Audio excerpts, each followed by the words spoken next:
There is a quiet but powerful dynamic that plays out in relationships every day, often without either person fully understanding what is happening. It is the dynamic between the avoidant and the super empath.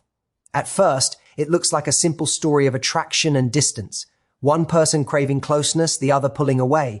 But beneath the surface, something far more compelling is at work, and it explains why. Time and again, avoidants find themselves drawn back to the very people they once walked away from. The super empath is not irresistible because they chase, plead, or demand connection. In fact, the opposite is true. What makes them powerful is their depth, emotional awareness, compassion, intuition, and the ability to see beyond surface behavior. They don't just feel deeply, they understand deeply. When they love, they do so with presence, authenticity, and an almost magnetic calm. This creates an environment where the avoidant feels seen without being suffocated, understood without being judged. Avoidants are often misunderstood as people who don't want intimacy. In reality, many of them desire connection just as much as anyone else. They are simply afraid of it. Intimacy triggers vulnerability, and vulnerability threatens the emotional armor they built long ago. When they meet a super empath, something unfamiliar happens. For the first time, closeness doesn't feel chaotic or overwhelming. It feels safe, and safety is intoxicating to someone who has spent their life bracing for emotional impact. However, fear eventually takes over. The avoidant pulls back, convinces themselves they need space, independence, or freedom. They leave, believing distance will bring relief. But what they discover in that absence is something unexpected: emptiness. Not because they lost a relationship, but because they lost a connection that allowed them to be more fully themselves without pressure. The super empath didn't demand intimacy, they invited it, and that invitation lingers long after the relationship pauses. What truly draws avoidance back is not pursuit, guilt, or emotional bargaining. It is growth. Super empaths tend to reach a moment where they stop abandoning themselves, they set boundaries, they reclaim their energy, they choose self-respect over overgiving. And when this happens, the dynamic shifts completely. The avoidant no longer feels chased, but they do feel the absence. They sense the loss of emotional availability that once grounded them. This is where the irresistible force emerges. The super empath becomes anchored, self-led, and emotionally full. They no longer need the avoidant, but they remain open. That combination is rare. It signals strength, not neediness. And for the avoidant, this awakens unfinished emotional business. They return not because they are suddenly healed, but because they recognize something real, rare, and meaningful slipping away. The truth is, avoidants don't return to control or repeat old patterns. They return to what challenged them to feel. The super empath represents a mirror: calm where there was chaos, depth where there was avoidance, safety where there was fear. And once someone has experienced that level of connection, it is nearly impossible to forget.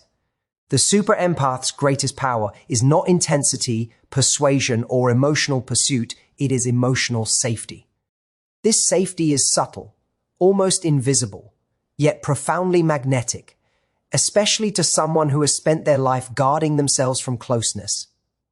Emotional safety means being able to exist as you are without fear of criticism, pressure, or emotional chaos. The super empath naturally creates this space through deep listening, emotional awareness, and a calm presence that does not demand performance or perfection. They make room for feelings rather than reacting to them, and this alone disarms defenses that have been built over years. Avoidants are often hypersensitive to emotional threat. Raised in environments where closeness felt conditional, overwhelming, or unreliable, they learned that independence was safer than connection. As adults, they scan relationships for signs of control, expectation, or emotional volatility. What draws them to the super empath is the absence of these threats. The super empath does not rush intimacy or force emotional disclosure. They allow it to unfold naturally, which paradoxically invites deeper connection. For the avoidant, this feels unfamiliar but soothing, like stepping into quiet after years of noise. Emotional safety is also created through consistency. Super empaths tend to be emotionally congruent. Their words, actions, and intentions align. There is no emotional whiplash, no hot and cold manipulation, no sudden withdrawal designed to provoke a reaction. This steadiness is grounding. It allows the avoidant nervous system to relax, sometimes for the first time in a romantic context. When the body relaxes, curiosity replaces fear. When fear softens, attachment begins to form. Another element of this magnetism lies in non-judgmental understanding. Super empaths intuitively sense that avoidance is not cruelty but protection. Instead of labeling the avoidant as emotionally unavailable, they often see the wounded part beneath the behavior. This doesn't mean tolerating mistreatment, but it does mean responding with clarity rather than accusation. That response feels profoundly different to someone who expects conflict the moment vulnerability appears. Being understood without being analyzed or fixed creates a powerful emotional imprint. Importantly, emotional safety does not mean emotional over-availability. The super empath does not lose themselves to create comfort. They maintain their identity, values, and inner stability. This balance is crucial. It signals that closeness does not require self-abandonment. For the avoidant, who fears being consumed or controlled, this is deeply reassuring. The relationship feels spacious rather than restrictive. Over time, this safety becomes associated with relief, authenticity, and peace. The avoidant may not consciously articulate it, but their nervous system recognizes the difference. They feel more like themselves, less guarded, less braced for impact. This is why the connection lingers long after distance is created. You can leave a relationship, but you cannot easily forget how someone made you feel in your body. Emotional safety rewires expectations. Once experienced, it becomes a reference point, and few connections can compete with that quiet, steady sense of being allowed to be real. Avoidants are often described as people who do not want closeness, commitment, or emotional depth, but this interpretation misses the core truth. Most avoidants do want connection. They crave it in subtle, often unspoken ways. What they fear is not intimacy itself, but the vulnerability that intimacy requires. Vulnerability feels risky because at some point in their emotional development, closeness became associated with disappointment, intrusion, or loss of control. As a result, they learn to equate emotional independence with safety. For an avoidant, intimacy activates an internal alarm system. As feelings deepen, their nervous system interprets closeness as a potential threat. This is why they may seem present, affectionate, and engaged at the beginning of a relationship, when emotional stakes are low. But as soon as real attachment forms, the same connection that once felt exciting begins to feel heavy or dangerous. It is not that their feelings disappear, it is that fear grows louder than desire. Pulling away becomes a form of self-protection rather than rejection. Connection, on the other hand, feels different to an avoidant when it does not demand emotional exposure. They often enjoy shared experiences, intellectual closeness, humor, physical affection, and companionship. These forms of connection allow bonding without requiring emotional surrender. The problem arises when a partner seeks deeper emotional merging, naming feelings, defining the relationship, or relying on them for reassurance. To the avoidant, these moments can feel like the beginning of emotional captivity rather than mutual intimacy. This fear of vulnerability explains the confusing push and pull behavior many people experience with avoidance. When distance exists, the avoidant can safely feel longing, attraction, and even love. Distance allows emotional control. But when closeness returns, the sense of losing autonomy reappears. This is why avoidants may miss someone deeply, yet struggle the moment reunion becomes possible.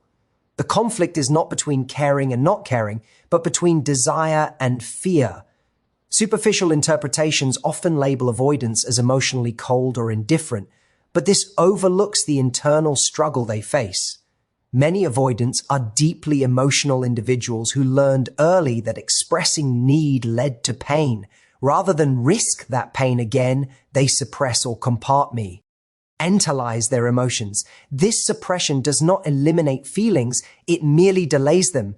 They surface later as anxiety, restlessness, or an unexplained urge to escape otherwise healthy relationships.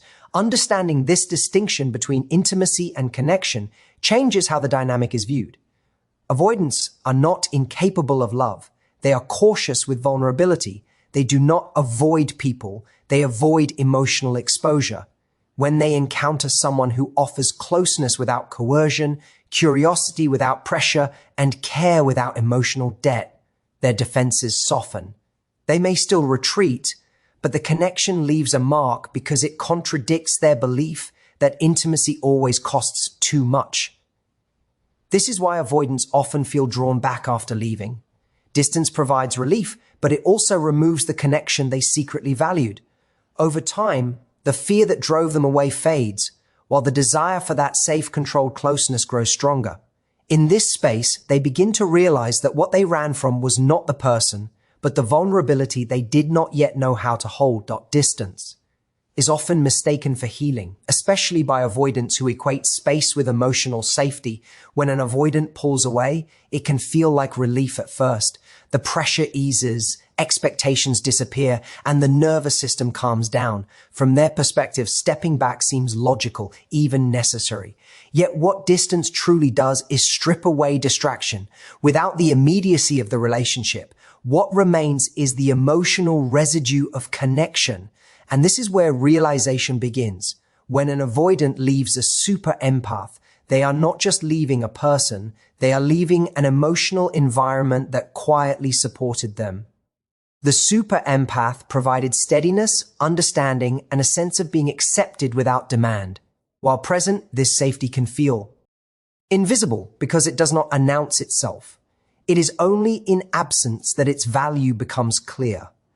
Suddenly, the avoidant notices a lack of grounding, a subtle restlessness, or an emptiness that cannot be filled by surface-level interactions. Distance removes the buffer that once regulated their emotional state. Avoidants often rely on independence to manage their feelings, but independence without connection can quickly turn into emotional isolation. They may distract themselves with work, social activity, or new romantic interests, yet something feels off. The conversations lack depth.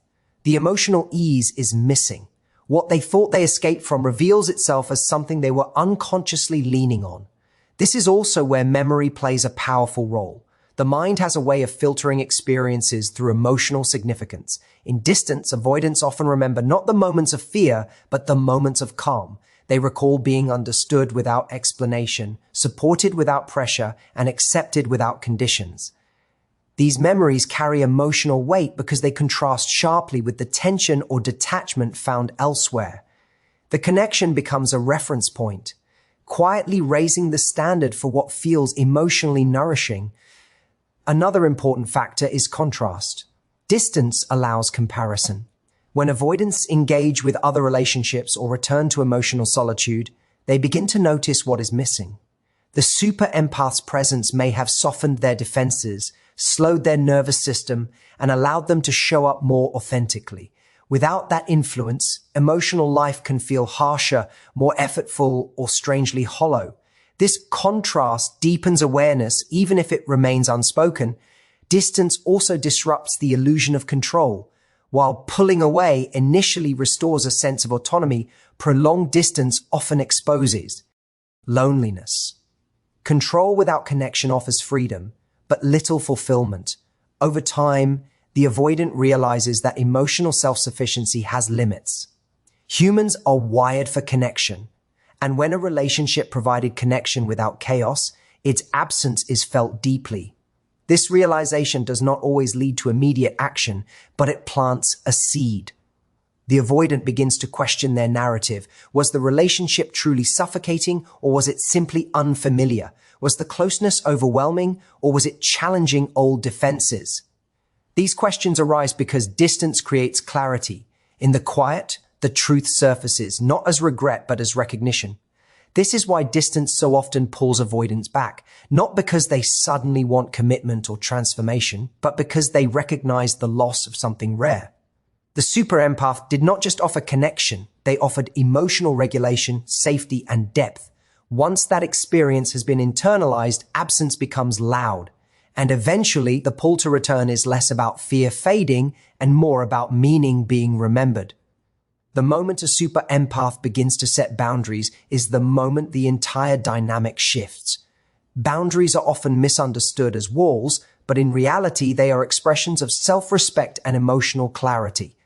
When a super empath stops overextending, stops explaining themselves excessively, and stops sacrificing their own needs to maintain connection, something powerful happens. Their energy changes.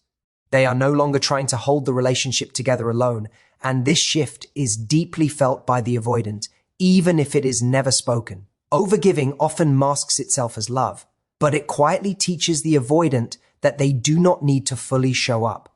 When the super empath is always available, always understanding, always forgiving, the relationship can become emotionally lopsided. The avoidant unconsciously learns that distance has no real consequence. Boundaries disrupt this pattern. They introduce emotional accountability without confrontation. The super empath does not threaten or chase, they simply adjust their behavior to align with their self-worth. This change creates a sense of emotional absence that is very different from rejection. The super empath remains warm, kind, and emotionally intelligent, but they are no longer endlessly accessible. Their attention is no longer guaranteed. This is not manipulation, it is alignment. And for the avoidant, this shift is unsettling. The emotional safety they once relied on is no longer freely available, yet it has not turned hostile. The contrast forces awareness. Boundaries also signal strength. When a super empath chooses themselves, they embody emotional independence without emotional shutdown. This is rare. Avoidants are drawn to independence because it feels safe, but they are also drawn to emotional depth, even though it scares them. A boundaried empath represents both. They are grounded, self-led, and no longer seeking validation. This combination activates curiosity and respect in the avoidant, where overgiving once triggered complacency. Another powerful aspect of boundaries is that they restore polarity. When one person stops chasing, the space between two people becomes alive again. Desire requires space to breathe. By stepping back, the super empath allows the avoidant to feel their own longing rather than responding to someone else's. This is often the first time the avoidant experiences desire without pressure. The absence of pursuit invites voluntary engagement. Boundaries also protect the super empath's emotional health, which further increases their magnetism. They are no longer drained or resentful. They show up calmer, clearer, and more self-contained. Their presence becomes lighter, more authentic. The avoidant senses this emotional self-sufficiency and feels less responsible for managing someone else's feelings. Ironically, this reduction in emotional burden makes closeness feel safer. Most importantly, boundaries change the story the avoidant tells themselves. Instead of seeing the super empath as endlessly available, they begin to see them as a choice, someone who could walk away and be okay. That realization is sobering. It introduces the possibility of loss, not through threat, but through truth. The avoidant is forced to confront what they value rather than what they fear. This is why boundaries make the super empath irresistible. They remove desperation and replace it with dignity. They transform love from something that is given freely regardless of cost into something that is shared by choice. And when connection is no longer guaranteed, it becomes meaningful. Avoidants do not return because they suddenly become fearless or emotionally healed. They return because something inside them has been stirred that they cannot ignore. The super empath awakens emotional depth rather than dependency, and this distinction is crucial. What pulls the avoidant back is not comfort alone, but confrontation with feelings they had long kept dormant. The connection does not simply soothe them, it challenges their internal world in a way that feels significant and unfinished. The super empath functions as a mirror. Through calm presence, emotional attunement, and authenticity, they reflect parts of the avoidant that rarely get acknowledged: tenderness, vulnerability, longing, and the capacity for emotional closeness. This reflection can feel unsettling because it contradicts the avoidant self-image as self-sufficient and unaffected. When someone sees you more clearly than you are used to seeing yourself, it leaves an imprint. Even after sate, that imprint remains active. Avoidants are often skilled at intellectualizing emotions rather than feeling them. They analyze, rationalize, and compartmentalize. The super empath bypasses these defenses not through pressure, but through emotional resonance. Conversations feel real, silence feels safe rather than awkward. Moments of connection land in the body, not just the mind. This embodied emotional experience is difficult to erase. When the avoidant leaves, they may try to return to emotional numbness, but numbness feels different once depth has been experienced. What truly draws them back is the sense of unfinished emotional business. The relationship did not end because love disappeared, it ended because fear took the lead. Over time, fear loses urgency, but meaning grows louder. The avoidant begins to sense that the connection represented something important, not just about the other person, but about who they could be in a relationship. The super empath showed them a version of themselves that was more open, more present, more alive. There is also an element of respect that develops quietly. The super empath does not chase, beg, or try to prove their worth. When they step back, they do so with self-respect rather than bitterness. This dignity is powerful. It tells the avoidant that the connection was real, not dependent on pursuit. Respect lingers long after attraction fades, and it often becomes the foundation for reconsideration. Avoidants are particularly affected by connections that combine emotional depth with emotional freedom. The super empath offers both. They do not trap the avoidant in expectation, yet they invite emotional presence. This balance destabilizes old narratives that intimacy equals loss of autonomy. When the avoidant encounters future relationships that lack this depth or safety, the contrast becomes undeniable. They realize that what they experienced was rare. Returning then is not about repeating the past. It is about reconciling with a part of themselves that was awakened and left unresolved. The super empath represents a doorway to emotional growth. Even if the avoidant is not fully ready to walk through it, they are aware it exists. And awareness changes everything. This is why avoidants return to what awakens them emotionally. Not because it is easy, but because it is real. The connection did not merely meet their needs, it revealed their capacity. And once that capacity is known, it quietly calls them back. In closing, this dynamic reminds us that the most powerful connections are not built on chasing or control, but on presence, self-respect, and emotional truth. When someone offers safety without surrendering themselves, depth without pressure, and love without fear, it leaves a lasting imprint that cannot be replaced or forgotten.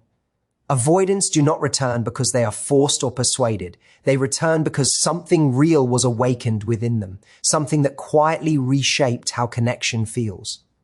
Thank you for listening with openness and reflection, and for honoring the idea that the strongest force in any relationship is not pursuit, but authenticity, growth, and emotional courage.